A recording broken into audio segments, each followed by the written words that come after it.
संस्कृति, हमारा संस्कार हमें लड़ना नहीं सिखाता। हमारा संस्कार नमस्कार कर कर, एक दूसरे को प्रणाम कर कर होली के रंग फेरना, होली के रंग को लगाना, गुलाल लगाना सिखाता।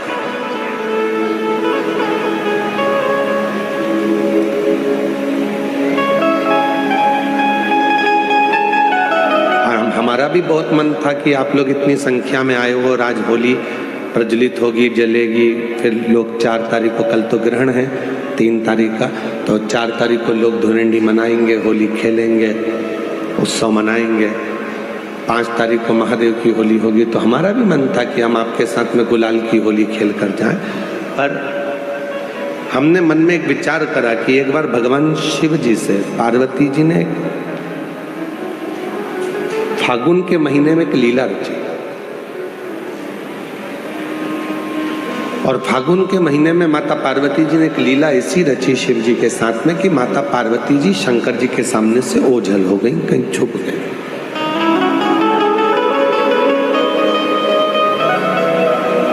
शिव जी पार्वती जी को फूलों में ढूंढ रहे थे, कलियों में ढूंढ रहे थे, फूलों की उस गंध में, उस खुशबू में ढूंढ रहे थे।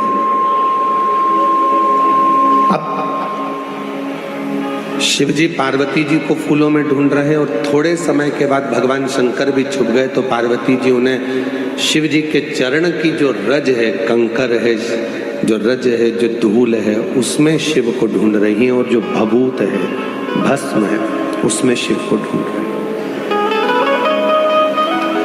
इधर से फूल फेंके जा रहे थे, उधर से भगवान के चरण की धूल फेंकी जा रही थी। जब दोनों का मिलन हुआ तो देवाधिदेव महादेव और पार्वती के मिलन पर नंदी जी ने हाथ जोड़कर निवेदन करा कि ऐसी होली हमने जगत में नहीं देखी कि प्रभु के चरण की रज जब उड़ाई जाती है, लगाई जाती है, तो उससे सुंदर कोई रंग नहीं हो सकता।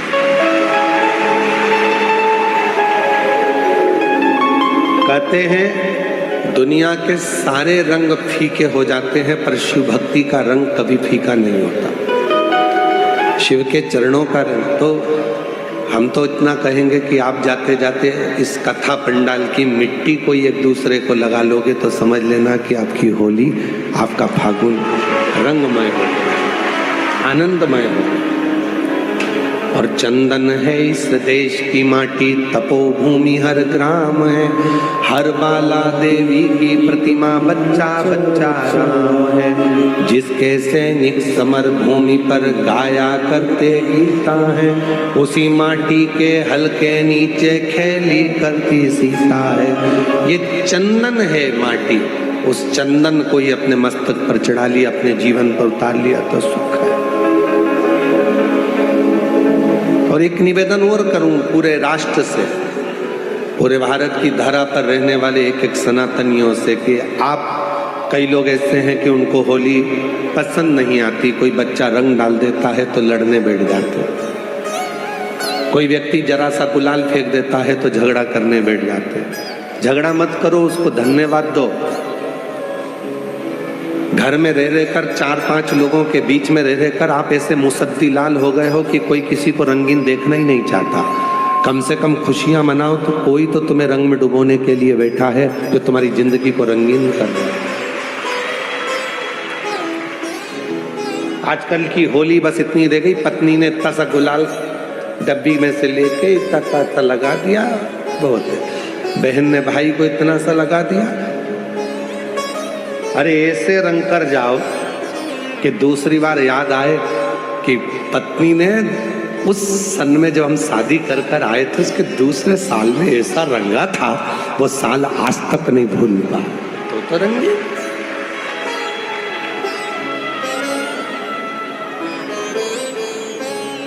धोबिया धोए चाहे सारी उम्र।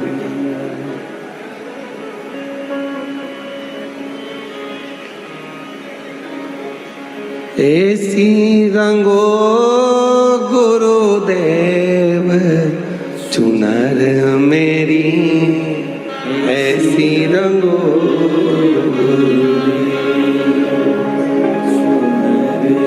चूनर मेरी ऐसी, राम लक्ष्मण भरत शत्रुघ्न हनुमत मेरी चूनर मेरी, राम लक्ष्मण भरत शत्रुघ्न हनुमत मेरी चूनर मेरी, सरयू जैसी लहरा पाड़े ऐसी रंगो गुरुदेव चूनर मेरी ऐसी रंगो गुरुदेव, चूनर मेरी ऐसी रंगो गुरुदेव। गंगा यमुना सरयू कावेरी मंदाकिनी चूनर में, गंगा यमुना सरयू कावेरी मंदाकिनी मेरी चूनर में, गोदावरी सी लहरा खावे ऐसी रंगो गुरुदेव चूनर मेरी ऐसी रंगो गुरुदेव, चूनर मेरी ऐसी रंगो गुरुदेव। गुरु जो रंगे, शिव जो रंगे, फिर वो रंग कभी ना छू, कभी ना छू। कोई बच्चा आया तुम्हारे ऊपर रंग डाल दिया, खुश होना है, उससे लड़ना नहीं, उसके माँ बाप के पास झगड़ा करने मत जाना। कोई ने थोड़ा गुलाल डाल दिया तो झगड़ा करने मत जाओ, कोई तो बैठा है तुम्हें रंगीन करने के लिए। नहीं तो 24 घंटे हर पल हर घड़ी तो वैसे भी तुम्हारी जिंदगी ऐसी हो गई है बेरंग सी। बस घर से निकलते हो ऑफिस, ऑफिस से निकलते हो घर, थोड़ा बहुत किसी से 2-4 ऑफिस वालों से काम की बात कर ली, कोई के फोन आ गए तो उनसे काम की बात कर ली, काम की बात में अपना पूरा दिन निकल जाता है। सुबह भोजन करते हो, रात्रि को भोजन करते हो, 2 घंटा आराम करते हो, रात्रि को सो जाते हो, सुबह फिर वही दिनचर्या चालू हो जाती है, चाय लिया, नाश्ता लिया, भोजन कर लो, ये कर लो। रंगीन जीवन कब, रंगीन आनंद कब? कोई रंग डाल दिया, कोई गुलाल डाल दिया, खुश हो। कोई है हमारी जिंदगी में जो हमको रंगीन करना चाहता, कोई है। आपका बच्चा बहुत, वो एक लाइन बहुत सुंदर है।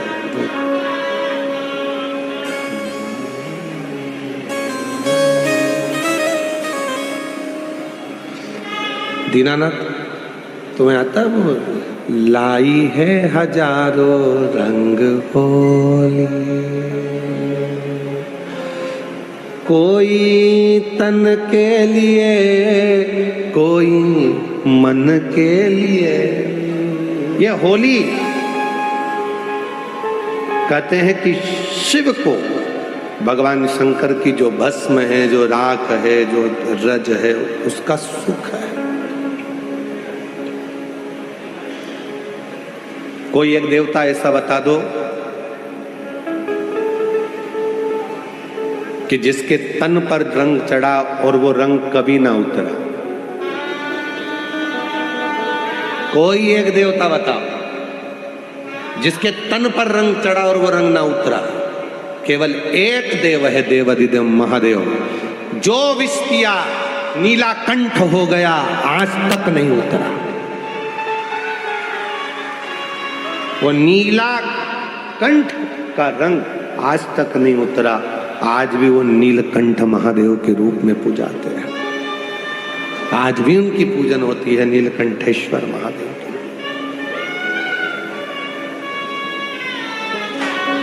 महाराज, आज दुनिया के लोगों के पास भोजन की कमी नहीं है, सब पेट भर कर भोजन करते हैं। बोलो बोलो सब जम के बोलो, तुम्हारे घर में भोजन है कि नहीं है? जम के तो बोलो। सबके घर में भोजन है। आज भोजन की कमी नहीं है, सबसे ज्यादा कमी हो रही है तो भूख की कमी हो रही है, लगी नहीं रही है। डॉक्टर साहब 4 दिन से मेरे कुछ भा ही नहीं रहा, मेरे को भूख ही नहीं लग रही है। सिरप ले लो, ये सिरप पीना, थोड़ा भूख लगेगी। वो 8-10 दिन लग गई, उसके बाद वापस वैसे। भोजन है पर भूख चली गई। भूख समाप्त हो, टेंशन में हो गई वो। ये दुनिया के जितने भी रोग हैं ना, ये डिप्रेशन से होते, चिंता से होते, टेंशन से होते। ये शुगर की बीमारी है ना, ये तुम्हारी खुद की उपज है, तुम्हारी खुद की फैक्ट्री है शुगर की बीमारी। पहले के जमाने में लोग, हम पूछो, पहले के जो बुजुर्ग लोग होते थे, जब नाथ द्वारा दर्शन के लिए जाते थे, तिरुपति दर्शन के लिए जाते थे, पंडरीनाथ का दर्शन करने के लिए जाते थे, तो वहाँ इतना मीठा खाते थे, इतना मीठा खाते थे, तो उनको शुगर होती थी क्या? घी, गुड़, इतना बड़ा बड़ा बट्टा गुड़ का पीस पीस के रोटी में मिला मिला के खा जाते थे। और आज के जमाने में जरा सा खा लो शुगर हो जाएगी। पहले के लोग इतना खाते थे, जितना खाते थे उतना मीठा बोलते थे मीठा, तो उनका शुगर का लेवल बराबर हो जाता था। अंदर शुगर जाती थी और मीठा बोलते थे तो शुगर बाहर आती थी। आज के जमाने में आदमी शुगर खा तो रहा है, मीठा खा रहा है, पर मीठा बोल नहीं रहा, तो वो जीवान से शुगर बाहर नहीं आ रही, तो वो नस में घुस गई, वो ब्लड में चली गई, और ब्लड में गई तो वो शुगर की बीमारी हो गई। खाओ मीठा, पर मीठा बोलो तो सही। भाभी जी कैसे हो, काका जी कैसे हो, मामा जी कैसे हो। मिठास इतनी जीवान से निकालो कि वो शुगर तुम्हारे ब्लड में ना जाए, तो शुगर लेवल में रहेगी। शुगर लेवल खा तो रहे हो पर निकल नहीं रहे।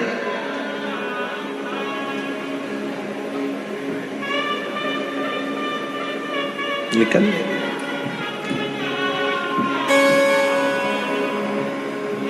पति पत्नी से कहता है, थोड़ा मीठा बोल लिया कर।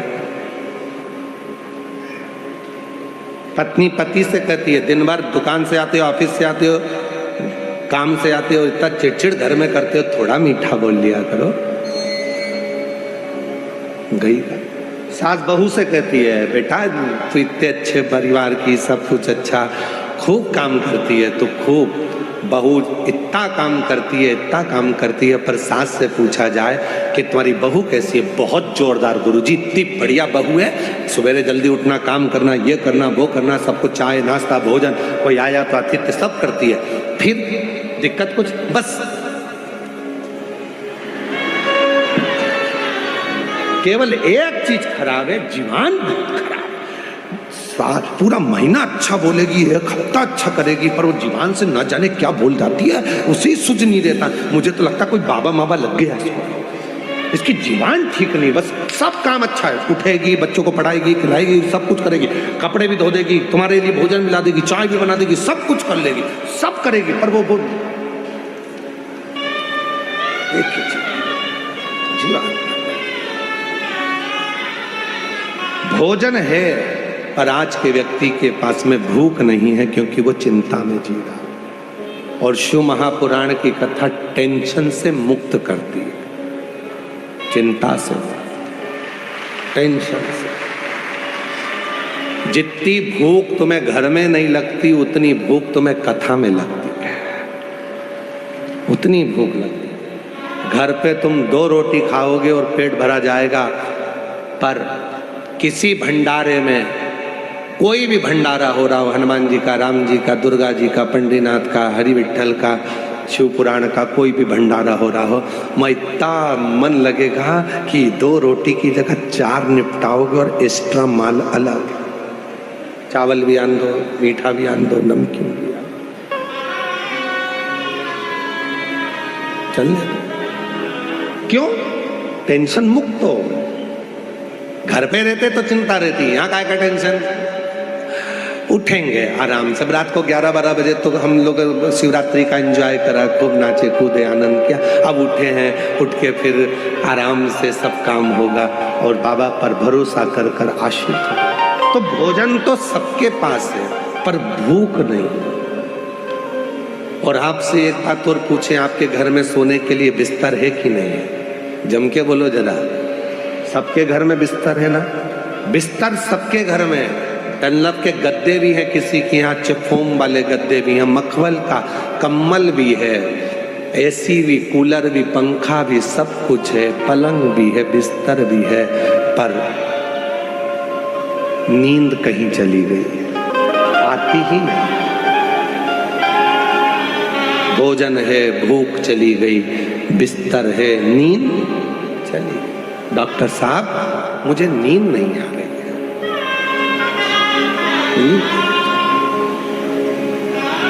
मेरी नींद कहीं चली।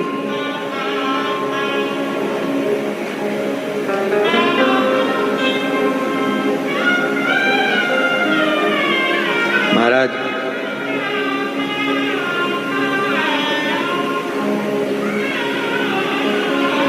पहले मनुष्य की उम्र, गधा की उम्र, कुत्ता की उम्र, उल्लू की उम्र बराबर थी, 40-40 साल का। मनुष्य भी 40 साल का था, गधा भी 40 साल का था, कुत्ता भी 40 साल का था, उल्लू भी 40 साल का था। एक दिन गधा भगवान के पास में गया और उसने हाथ जोड़कर कहा, मेरी 40 साल उम्र मत बना। भगवान भोलेनाथ ने पूछा, क्यों? 40 साल तक मैं लोगों का बोझा ढोते रहूं, मुझे पसंद नहीं है, मेरी उम्र आधी कर दो। भोलेनाथ ने पार्वती से कहा, पार्वती इसकी उम्र आधी कर दे। पार्वती जी ने गधे को 20 साल का बना दिया। थोड़ी देर बाद मनुष्य पहुंच गया, भोलेनाथ रोज 1 लोटा जल चढ़ाता हूं, 40 साल में मेरा क्या होगा, मेरी उम्र बढ़ा दो। पार्वती जी ने बोला, गधे की बच्ची है, दे दूं क्या? तू बोले तो मैं गधे की उम्र दे सकता, दे दो। गधे के 20 साल जो बचे थे आधे, वो मनुष्य को दे दिए। कितने साल का हो गया? जम के बोलो, 60 का। अब तुम खुद अपने हृदय पर हाथ रखकर देखना, 40 साल तक मनुष्य अपनी जिंदगी को सही जीता।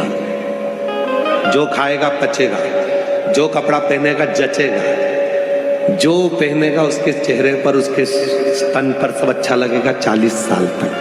40 के बाद जो गधे की उम्र लगी है 20 साल एक्स्ट्रा, 60 साल तक मनुष्य गधे जैसा बोझा ढोता है। बच्चों की शादी करना है, बच्चों का ब्याह करना है, पढ़ाना है, बहन के घर मायरा भरना है, नाना जी के यहाँ जाना है, रिश्ते निभाना है, ये सारा बोझा वो 60 साल तक अपने कंधे पर रखता है।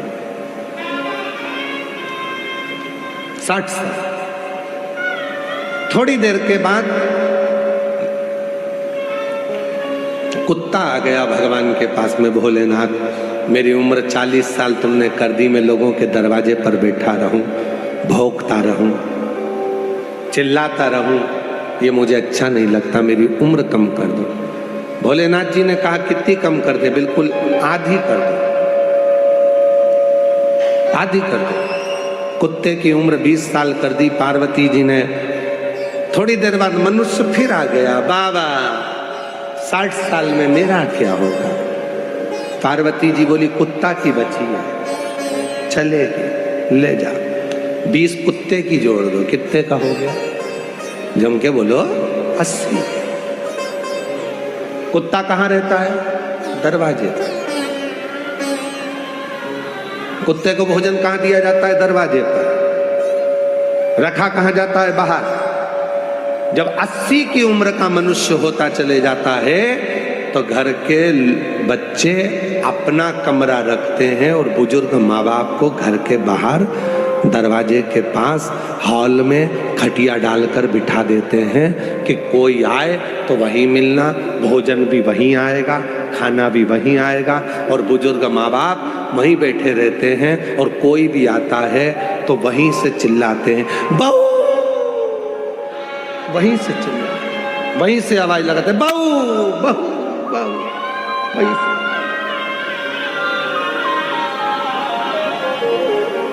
अस्सी साल की उम्र में मनुष्य दरवाजे पर पहुंच जाता।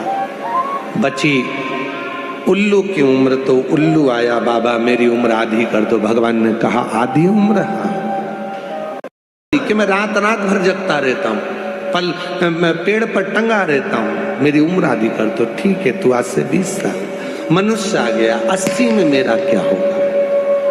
बाबा भोलेनाथ जी ने कहा, मन और मसान कभी नहीं बढ़ाता। बिसिल आ रही है, उसको कम करिए। मन और मसान कभी नहीं भराता। 80 में मेरा क्या होगा? पार्वती जी ने कहा उल्लू की बच्ची है, चलेगी? चलेगी। कितने का हो गया? 100 का। जब 100 की उम्र के लगभग में 80 पार करता है और 100 के करीब में आता है, 80 और 100 के बीच में जब आता है,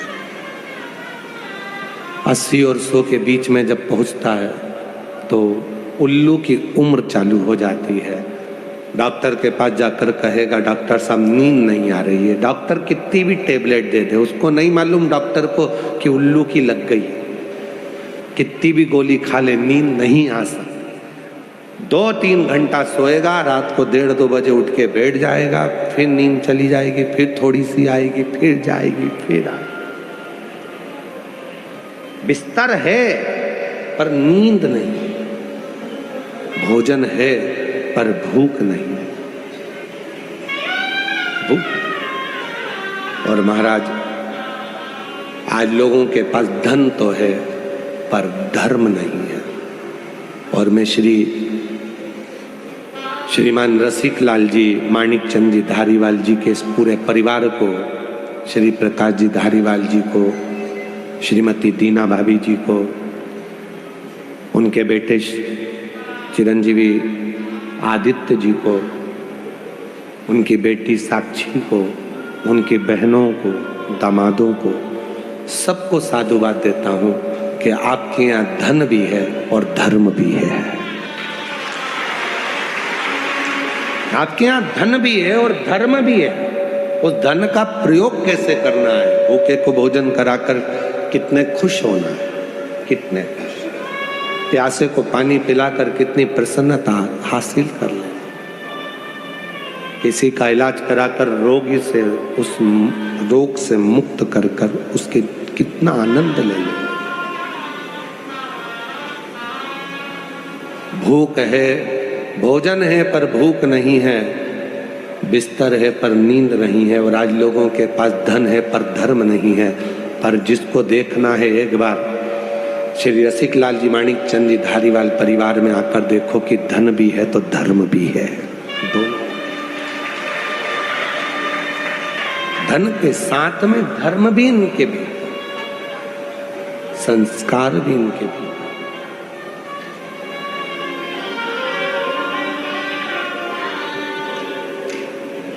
तो जब धन के साथ में धर्म रहता है तो जीवन का सारा सुख, सारा आनंद, जीवन का सारा सुख अपने आप प्राप्त होने लगता है, अपने आप। आज व्यक्ति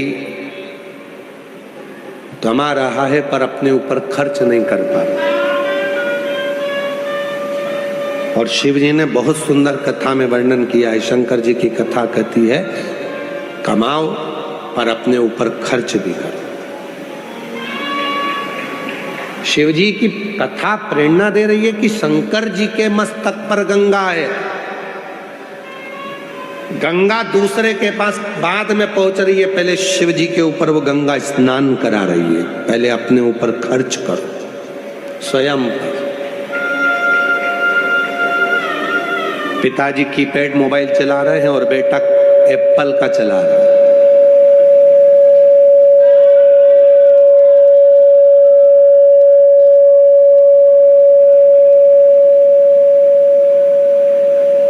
एक तो ये साउंड वालों की ऐसी आदत है भगवान, शुरू में एक बार सेट हो गया था, फिर धीरे से उंगली करके फिर बढ़ा दो, फिर ऐसा कर दो, फिर वैसा कर दो। एक बार जब सेट हो गया था, कथा अच्छी चल रही थी, तो उसमें हरकत करने की जरूरत क्या है तुमको?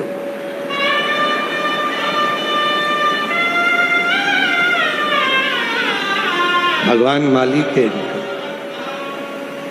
वो एक गीत याद आ गया, ओ राम जी बड़ा दुख दिया मेरे लखन। अरे लखन को जाने तो साउंड वाले, बड़ा दुख।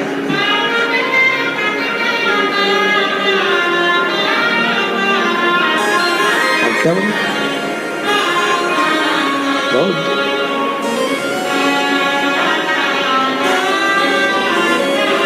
शिव तत्व को जानो, भगवान भक्ति को जानो। और जब भगवान की अविरल भक्ति, प्रेशर बढ़ा अंदर को बोलो, भगवान की अविरल भक्ति जब जीवन में सुख देती है, हम कहें फिर रसिकलाल जी का ये पवित्र परिवार, धाड़ीवार परिवार में धन के साथ में धर्म, बहुत कृपा शिव की। और मेरी जीजियों, मेरे जीजाओं, मेरी बेटियों, बेटाओं, मेरे बुजुर्ग माँ बाप, जितने भी शिव महापुराण की कथा में बैठे हो या कथा को आस्था चैनल पर या सोशल मीडिया पर श्रवण कर रहे हो, बाबा से प्रार्थना करना आज, हे मेरे भोलेनाथ, हमारी जिंदगी में खुशियों का रंग ऐसा देना कि हम भी अपनी जिंदगी में एक बार शिव महापुराण की कथा करवा सके, इतनी संपदा दे, इतनी संपदा, इतना वैभव देना, इतनी संपदा दे, इतना सुख दे। हम भी अपने जीवन में ऐसी कृपा करना कि हम भी अपने जीवन में कोई सत्कर्म कर सके।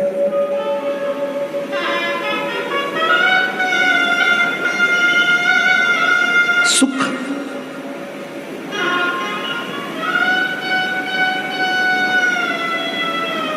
एक विदल और एक उत्पल नाम के दो असुर हुए थे। दोनों ही प्रखर थे, दोनों ही प्रबल। और उसी तरह जैसे विदल और उत्पल दो असुर हुए और उन्होंने बहुत उत्पात मचाया, बहुत, उसी तरह दो असुर और हुए, हेती और प्रहेती। एक का नाम था हेती और दूसरे का नाम था प्रहेती।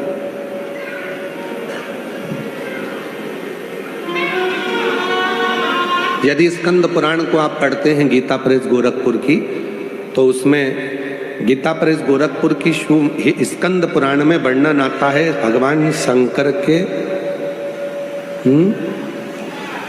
आवाज करेगा। स्कंद पुराण में वर्णन आता है कि भगवान शिव के पुत्रों में हेती और प्रहेती की भी कथा आती है। ये दोनों असुर हैं, हेती और प्रहेती दोनों असुर हैं, दोनों। जैसे आज होलिका का दहन होता है, होलिका जला रहे हैं, होलिका का दहन कर रहे हैं, कौन है? हिरण्यकशिपु, हिरण्याक्ष की बहन।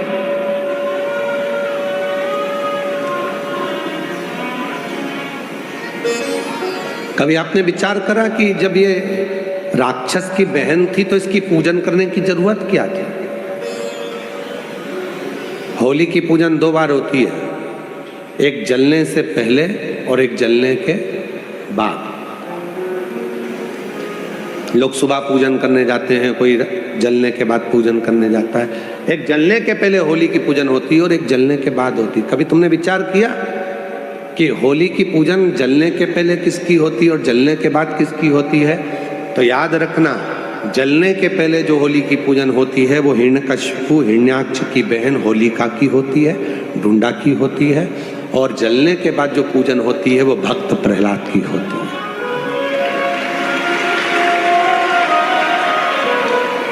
तो हम सनातनी, हम हिंदू, हम सनातन धर्म को धारण करने वाले, हम इस राक्षस की बहन की पूजन क्यों करें? हिरण्यकशिपु की बहन की पूजन क्यों करें? तो शिव महापुराण में चरित्र आता है हिरण्यकशिपु की बहन का। श्रीमद् भागवत में भी चरित्र है, विष्णु पुराण में भी चरित्र है, नरसिंह पुराण में चरित्र है, स्कंद पुराण में चरित्र है। हिरण्यकशिपु की बहन का नाम था ढूंढा। क्या नाम था? जम के बोलो, ढूंढा। इसलिए होली में लकड़ी नहीं जलाते, मोटे मोटे ढूंढ जलाते हैं। मोटे मोटे जो लक्कड़ होते हैं उसको ढूंढ कहा जाता, तो वो जलाते होली में, लकड़ी नहीं, ढूंढ, मोटे मोटे लक्कड़।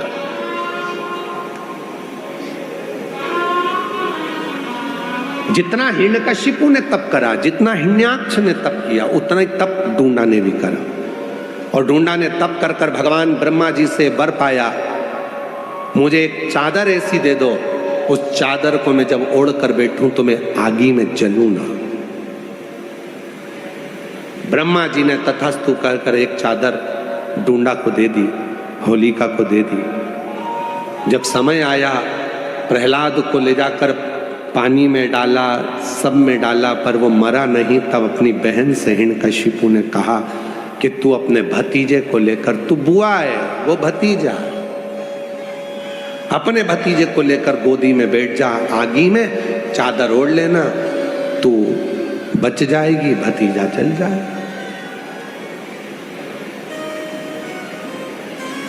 अब ऐसे तो बुआ का नाम बदनाम हो जाता कि बुआ ने भतीजे को आग लगा दी। पर कथा देखिए, दुनिया के लोग इस कथा को बहुत कुछ पलट देते हैं, पर शिव महापुराण कभी नहीं पलटी। शिव पुराण अपना पूरा उद्देश्य बताती है। चारों तरफ से अग्नि लगी, बुआ बैठ गई चादर ओढ़कर, डूंडा अपने तन को ढककर, गोदी में प्रहलाद बैठ गया। बुआ को लगा मेरा भतीजा जल जाएगा। जब चारों तरफ से आग तेज होने लगी, भतीजा बुआ के गले लगा, तो बुआ ने अपनी चादर उतार कर अपने भतीजे पे डाल दी, खुद जल गई, अपने भतीजे को बचा। बुआ खुद जल गई, अपने भतीजे को बचा लिया। उस दिन से कहते हैं कि बुआ, शादी में पहले बुआ को बुलाओ, फंक्शन हो तो बुआ को बुलाओ, अच्छा काम हो तो बुआ को बुलाओ, शादी में, ब्याह में, मंगल कार्य में सबसे पहले बुआ को बुलाओ। क्यों? क्योंकि बुआ जिस घर में आती है उस घर में दुआ देती है, बद्दुआ नहीं देती है। बुआ जब मंगल कार्य में, शादी में, विवाह में, फंक्शन में आती है तो उस घर के सारी बुराइयों को बुआ अपनी झोली में भरकर बाहर फेंक देती है और अपने भाई के घर में, अपने मायके में दुआ देती है, सब फलो फूलो, उन्नति करो। वो बुआ। अब बताओ, ऐसी बुआ की पूजन करोगे कि नहीं करोगे? जम के तो बोलो। इसीलिए हमारे यहाँ होली जलने से पहले, इसीलिए उसका नाम था डूंडा। मरने से पहले उसने अच्छा काम कर कर भगवान की होली, इसलिए उसका नाम हो गया होली। अच्छा काम कर कर भगवान की होली, तो फिर उसका नाम होली हो गया। और वही होली का, इसलिए जलने से पहले जो पूजन होती है वो बुआ की होती है कि इतनी अच्छी बुआ जिंदगी में कभी नहीं मिल सकती जो खुद जल गई और अपने भतीजे को बचा लिया।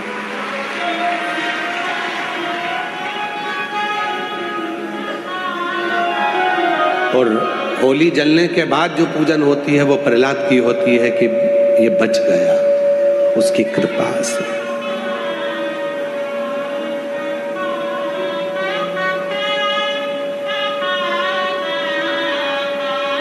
बुलाए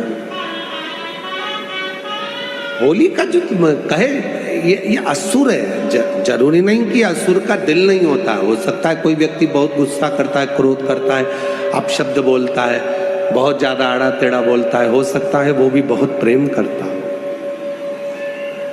बहुत प्यार करता है। कभी कभी प्यार में भी क्रोध आ जाता है। जिसको बहुत चाहो और वो सुनता नहीं ना, तो फिर गुस्सा आ जाता है। कभी कभी झगड़ा भी होता है, ऐसा नहीं है कि झगड़ा नहीं होता। आपका अपनी पत्नी से होता होगा, पत्नी का पति से होता होगा, बच्चों का भी होता है, बहन भाई से। पर कभी कभी शंकर का जो भक्त होता है ना, वो भी महादेव से झगड़ा कर लेता है। कभी कभी वो भी झगड़ा।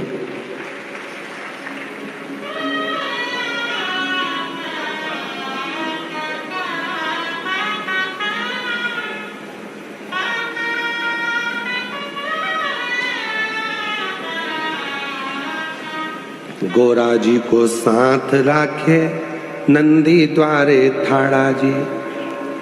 गोरा जी को साथ राखे नंदी द्वारे ठाड़ा जी।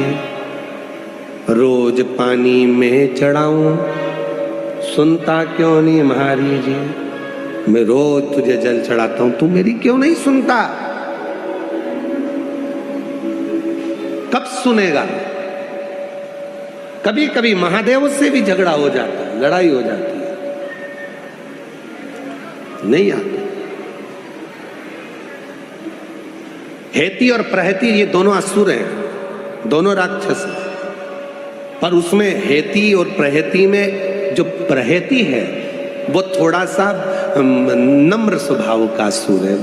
वो विश्वास भी करता है भगवान पर, नारायण पर थोड़ा भरोसा है, शिव जी पे भरोसा है।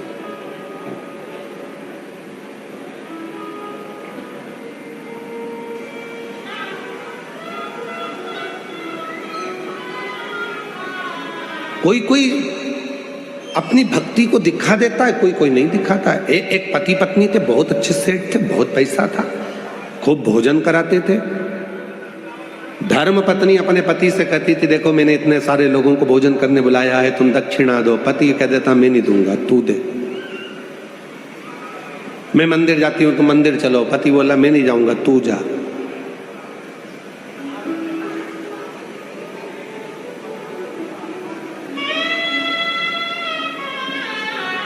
पत्नी कहती है पति से, कभी कभी भगवान का नाम ले लिया करो, राम कह लिया करो। पति कहने लगा, मैं नहीं कहता, तू कह। पति नहीं सुना।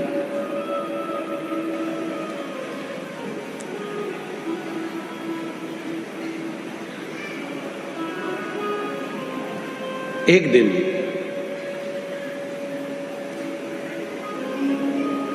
पति चक्कर खाकर नीचे गिरा और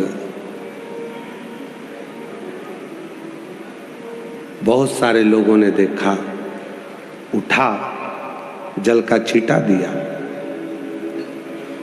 पति उठा तो लोगों ने कहा, महाराज सेठ जी आज गजब काम हुआ, तुम्हारे मुख से कभी राम का नाम नहीं सुना था, पर आज राम तुम्हारे मुख से निकल गया।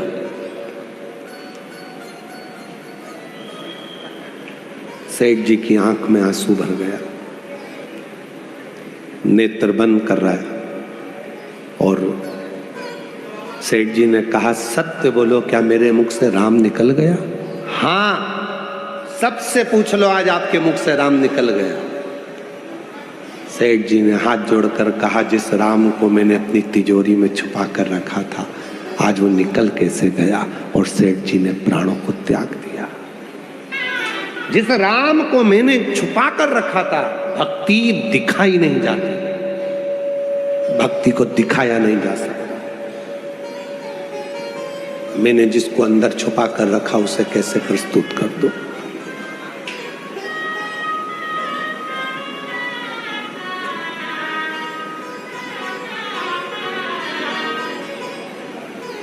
जिसको मैंने अपने भीतर छुपा कर रखा, उसे प्रस्तुत हो। तो तुम कह रहे हो कि राम निकल गया, तो फिर राम निकल गया तो शरीर का मतलब ही क्या? राम भीतर हो। शिव महापुराण की कथा कहती है, मानव के जीवन में जब तक मनुष्य की श्वास चल रही है तो समझ लेना उसकी श्वास में शिव है। शिव है तो शरीर है, शिव गया तो शव बन गया, फिर वो शव बन जाता है, वो शरीर नहीं रहता।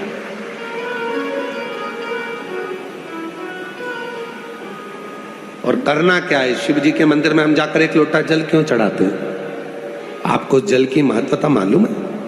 क्यों सीहोर वाला बाबा कहता रहता है कि एक लोटा जल सारी समस्या का हल? क्यों कहता है कि मंदिर जाओ, मंदिर जाओ, मंदिर जाओ, एक लोटा जल चढ़ाओ? क्यों? क्या पड़ी उनको?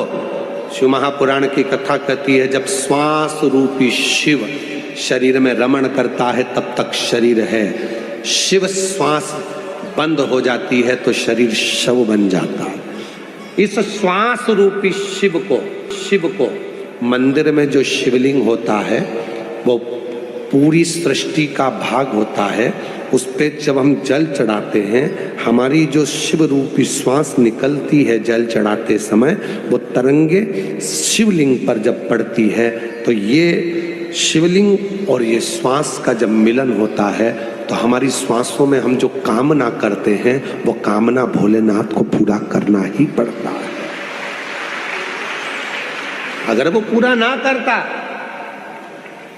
यदि वो कृपा की ना होती जो आदत तुम्हारी तो सुनी ही रहती अदालत तुम्हारी। गरीबों के दिल में जो तुम जगा ना पाते तो किस दिल में होती इबादत तुम्हारी। अगर वो कृपा नहीं करता तो तुम भी इतनी लाखों की संख्या में सुबेरे 8 बजे की कथा है, 4 बजे नहाए हो गए, 5 बजे घर से चले हो गए, तब जाकर कथा में 8 बजे बैठे हो गए और कथा सुन रहे। कोई कथा में तुम इतनी जल्दी नहा धो के नहीं जाते, तुम्हारे को टाइम नहीं मिलता। इतनी जल्दी कथा कौन जाएगा, कौन जाएगा। कई लोगों के तो सोचा होगा सिरूर वालों ने, इतनी सुबह से कौन आएगा कथा में। 8 बजे महाराज जी ने कथा रख दी, सुबह 8 बजे से कथा, कौन आएगा, कौन आएगा, कौन आएगा। आकर देखिए लाखों की संख्या में पंडाल भरे पड़े हैं और लोग बाहर बैठे हैं। कृपा की ना होती जो आदत तुम्हारी तो सुनी ही रहती अदालत तुम्हारी। अगर तुम कृपा नहीं करते तो यहाँ कौन आता।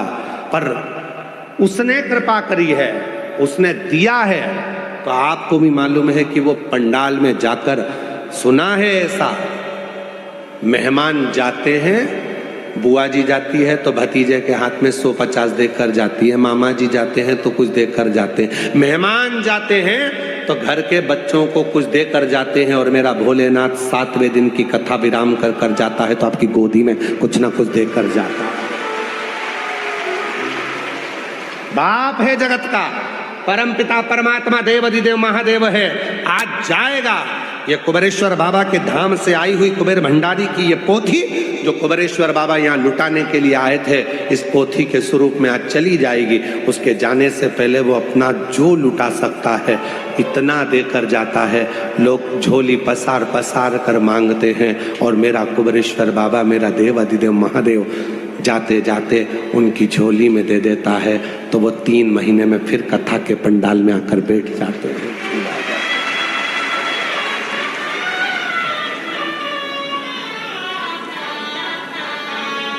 और रिश्ता तेरा मेरा सबसे प्यारा, रिश्ता तेरा मेरा सबसे प्यारा।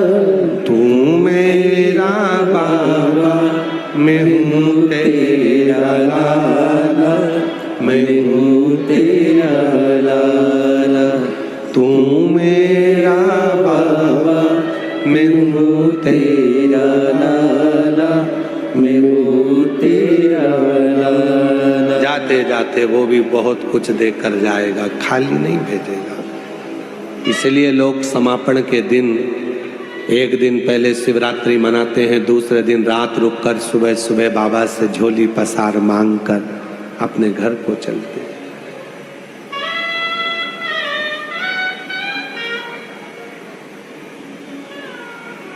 और जो दिल से मांगोगे वो दिल से दे देगा, जो दिल से मांगोगे वो दिल।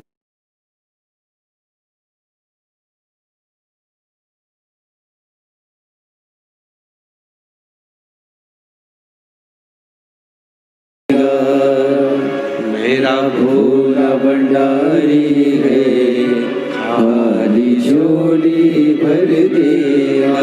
जो तुमने मांगा, जो तुमने कहा वो देगा। बस थोड़ा सा उसके प्रति विश्वास, भरोसा, दृढ़ता ये आपके भीतर हो, देगा।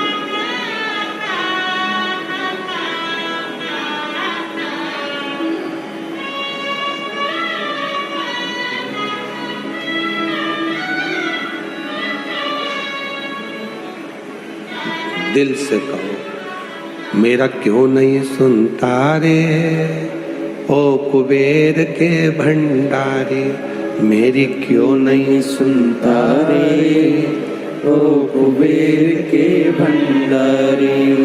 झोली क्यों नहीं भरता रे ओ कुबेर के भंडारी, झोली क्यों नहीं भरता रे ओ कुबेर के भंडारी।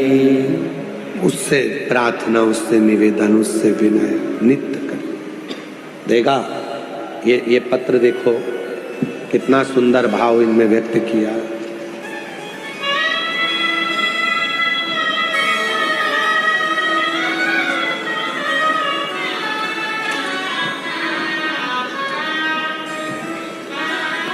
मेरा नाम श्री सचिन विठल घोरपड़े, मेरी पत्नी का नाम सोनिशा सचिन घोरपड़े। हम साई नगर कोंठवा पूना से आए हैं। शादी को 13 साल हो गए थे। सारे डॉक्टरों से इलाज करवाया, कहीं बैठे हो तो बच्चे को लेकर आ सकते। शादी के 13 साल हो गए थे, सारे डॉक्टरों को दिखाया, इलाज करवाया, संतान का सुख नहीं हुआ। फिर मेरी बहन खाती घड़गे मुंबई, उन्होंने कहा टीवी पर सियोर वाले महाराज जी की कथा आती है और आप सुना करो। फिर मेरी माँ पापा ने कथा सुनना प्रारंभ किया। आपकी कथा पूना में 2023 में साल में थी। वहीं पर मैंने पहली बार कथा पंडाल में सुनी। वहाँ की मिट्टी को गर्भ से लगाया, सफ़ेद आंकड़े की जड़ का प्रयोग किया और बाबा की कृपा ऐसी हुई, मेरा गर्भ ठहरा। 18 फरवरी 2025 को मेरे घर में 13 साल के बाद पुत्र रत्न की प्राप्ति हुई।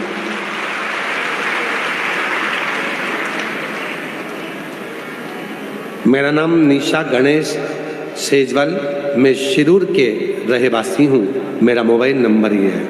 गुरुदेव, बाबा का मैं क्या गुणगान करूं। पूना में 18 सितंबर 2023 को कथा सुनी थी। मेरे घर में संतान नहीं थी। सुना था कि पंडाल में बैठकर वहां की मिट्टी को गर्भ से लगाया जाता है, बाबा देता है। सफेद आंकड़े की जड़ का प्रयोग करा, पशुपति व्रत करा और बाबा की कृपा से कई सालों के बाद मेरे यहाँ गर्भ से संतान की प्राप्ति हुई। मैं बाबा को यहाँ प्रणाम करने के लिए आई हूँ। मेरा नाम उषा गिरीश सागरे, चाकड़ से आई हूँ। मेरी शादी को 5 साल हो गए थे। मुझे कोई संतान का सुख नहीं था। बाबा की कृपा से 5 साल के बाद बाबा की ऐसी करुणा हुई कि मेरे घर में संतान की प्राप्ति हो गई। गुरुदेव, वाल्मीकि संतोष ऊंटवाल, छत्रपति संभाजी नगर, मोबाइल नंबर ये 2015 से ग्रेजुएशन पूरा करने के बाद सरकारी नौकरी की तैयारी कर रहा था। 10 साल से सरकारी नौकरी की तैयारी करी, MPSC का परीक्षा दिया, निकलता नहीं था। पर बाबा की कृपा से आपने एक बेलपत्र शहद लगाकर, शिव को चढ़ाकर, कड़ी मेहनत कर मेहनत को 4 गुना बढ़ाकर परिश्रम रात दिन करो कहा था। मैंने किया और बाबा की कृपा से आज मैं सरकारी कॉलेज में प्रोफेसर बन गया। मैं बाबा को यहाँ प्रणाम करने के लिए आया हूँ। शिव तत्व किसको कहते हैं?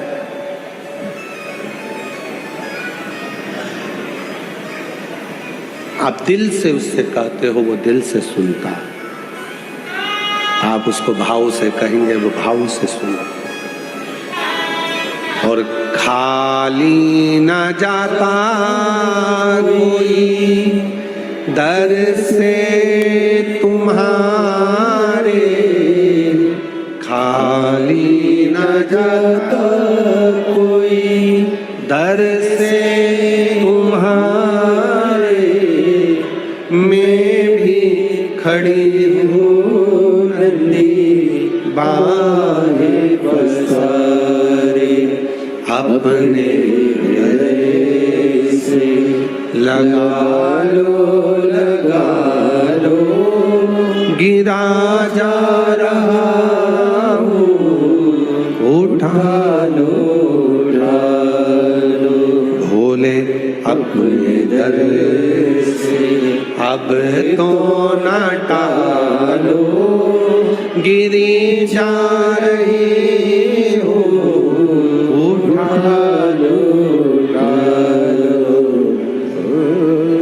उससे प्रार्थना। वो खाली नहीं भेजेगा। जितने कथा के पंडाल में बैठे हो, विश्वास से यदि आपने कथा 7 दिन की श्रवण करी है, मेरा भोले बाबा खाली नहीं भेजेगा, झोली भर कर भेजेगा। खूब खूब कृपा कर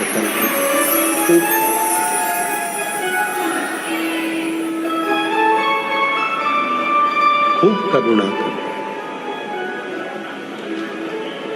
हेती और प्रहेती दोनों,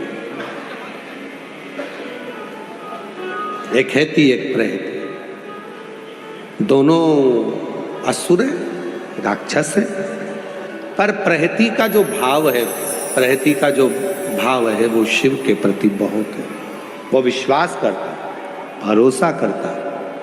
और हमने पहले भी कथा में कहा और आज फिर कहते हैं, तुम्हारा विश्वास हो तो शिव महापुराण की कथा में जाकर बैठना, वरना टाइम पास करने के लिए मत, अपने घर, अपने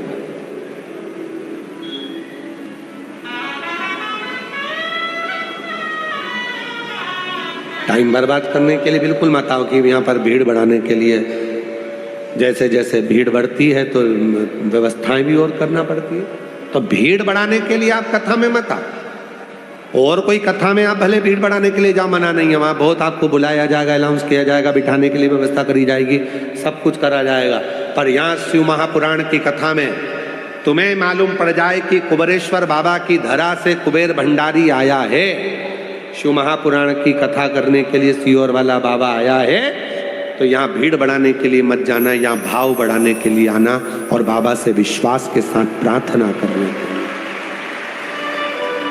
विश्वास हो तो शिव महापुराण की कथा में आओ। और अभी भी विश्वास के साथ कहकर जाना, 10 मार्च को भुसावल महाराष्ट्र में कथा है, बाबा से कहकर जाना, भले 3 महीना में तू पूरा करता है, पर मेरी मनोकामना तो तू इतने दिन में पूरी कर दे। मैं भुसावल में पत्र भेजूंगी, पत्र भेजूंगी, मैं वहां पत्र भेजूंगी। प्रार्थना,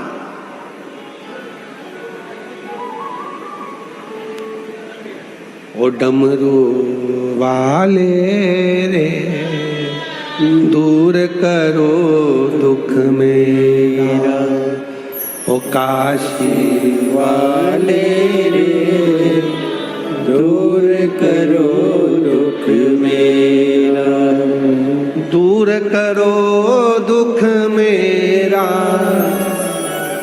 दूर करो दुख मेरा, ओ सीहोर वाले रे, दूर करो दुख मेरा, ओ काशी वाले रे, दूर करो दुख मेरा।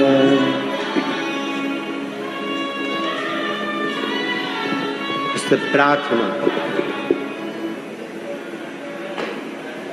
उससे निवेदन करते रहो, उससे विनय करते रहो, वो सुनेगा।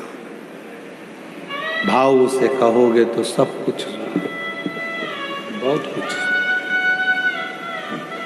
शिव कथा कह रही है, हेती प्रहेती असुर है, पर उसमें से प्रहेती का मन शिव के प्रति विश्वास, शिव के प्रति विश्वास, देव अधिदेव महादेव के प्रति भरोसा।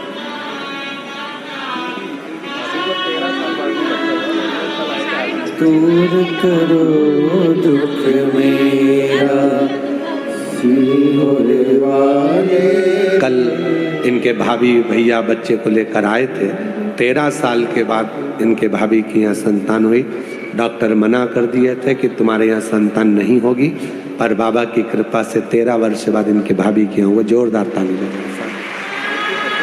दूर करो दुख मेरा, कुबेर भंडारी रे, दूर करो दुख मेरा, सिर वाले रे, दूर करो दुख मेरा।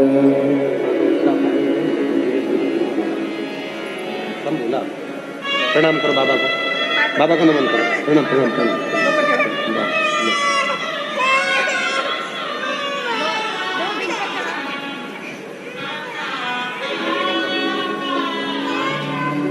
शिव कृपा। छोटा बच्चा है जो आया था गोदी में, ब्लड कैंसर है और दवा के साथ में बाबा की भक्ति भी चल रही है, तो इतना चल रहा है। ये शिव की कृपा है, शंकर की कृपा। शिव तत्व और विश्वास लेकर उनकी माँ यदि इस पंडाल में आई है तो ये भी निश्चित है कि 2-3 कथा के बाद में बाबा ऐसी कृपा करेगा कि वो पूर्ण तरह से मेरा भोलेनाथ उसको स्वस्थ कर देगा। शिव विश्वास, हेती और प्रहेती में प्रहेती का विश्वास दृढ़ था कि मेरा मन शिव में लगता है, मैं शंकर की शरणागति धारण करता हूं, शिव मेरा।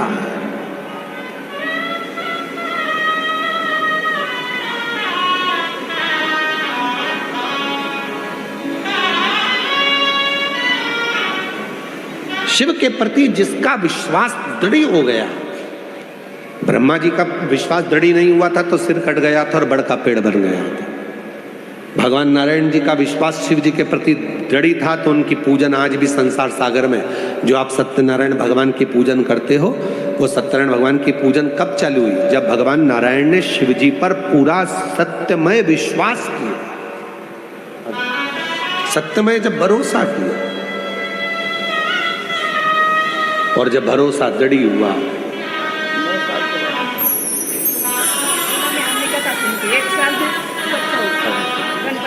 गणपति भी हो गए बाबा की कृपा।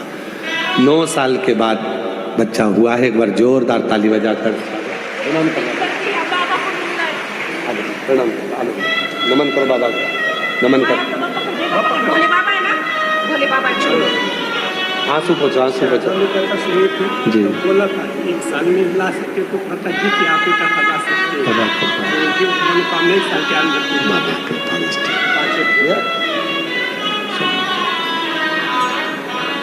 हे भोला शंकर, हे भोला शंकर,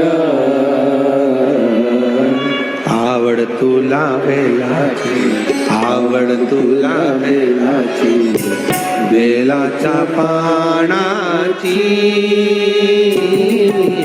हे भोला शंकरा, शंकरा, हे भोला शंकरा, शंकरा, हे भोला शंकरा, आवड तुला बेलाची, आवड तुला बेलाची, बेलाच्या पानाची। हे भोला शंकरा, हे भोला शंकरा।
त्रिशूल डमरू हाथी,